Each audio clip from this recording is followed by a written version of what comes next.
మీ business ఏదైనా మీ ఊర్లో promotion చేయాలంటే అది సుమన్ టీవీతోనే సాధ్యం. ఇప్పుడే సంప్రదించండి. Welcome to Suman TV. This is Satyam Prasad. ఈ రోజు పూతలపట్టు నియోజకవర్గం యాదవని మండల కేంద్రంలోని దళవాయి పల్లెలో దాదాపు 19 ఏనుగులు కలిసి వరి పంట, అరటి పంట, టెంకాయ తోపులను కూడా నాశనం చేయడంతో పాటు ఒక ఒంటరి ఆవును సైతం బాగా తొక్కి పేగులు కూడా బయటకు వచ్చి చంపింది.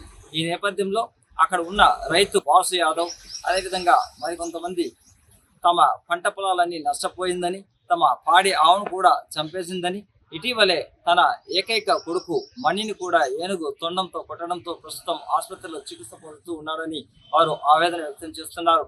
ఈ నేపథ్యంలో తమిళనాడు రాష్ట్రం నుంచి సరిహద్దు ప్రాంతమైన గుడిపాల నుంచి యాదమరి వరకు కూడా ఈ 19 ఏనుగుల గుంపు తిరుగుతూ ప్రజలను భయభ్రాంతులకు గురి చేస్తుంది. ఏ క్షణం ఏం జరుగుతుందోనని రైతులు బాధపడుతున్నారు. ఈ నేపథ్యంలో రైతులైతే పంట పొలాల వైపు పోవడానికి కూడా భయపడుతున్నారు. పంటలు పండించడం మాకు వద్దు, ఇక మేము భూమిని అమ్ముకొని ఎక్కడైనా నగరాలకు వెళ్ళిపోతామని కూడా వారు ఆవేదన వ్యక్తం చేస్తున్నారు. ఇప్పటికైనా అధికారులు స్పందించి ఈ 19 ఏనుగుల గుంపును తమిళనాడు రాష్ట్రానికి తరమవలసిందిగా వారు విజ్ఞప్తి చేస్తున్నారు. ఇటీవలే డిప్యూటీ సీఎం పవన్ కళ్యాణ్ గారు కర్ణాటక రాష్ట్రంలో కుంకి ఏనుగులను ఆంధ్ర రాష్ట్రానికి తెప్పించడానికి కూడా ఒప్పందాలు కుదుర్చుకున్నారు.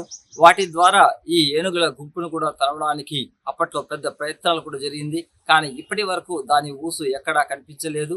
రైతులు మాత్రం భయభ్రాంతులకు రోజు రోజు గురి అవుతూనే ఉన్నారు.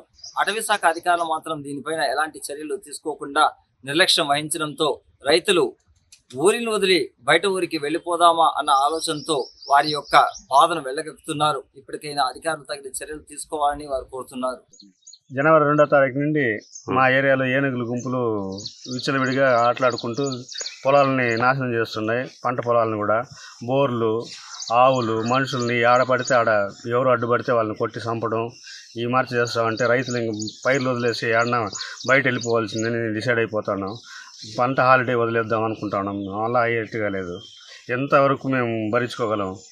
ఒకసారి అయితే అతివృష్టి, ఒకసారి అనావృష్టి, దానికి తోడు ఈ ఏనుగులు బాధ ఒక పక్క. విన్నపాన్ని ఇది చేసుకుని ఆ ఏనుగుల గుంపుని బయట తీసేదానికి ఏమైనా ఆస్కారం చూపించగలరని ప్రార్థిస్తున్నాం.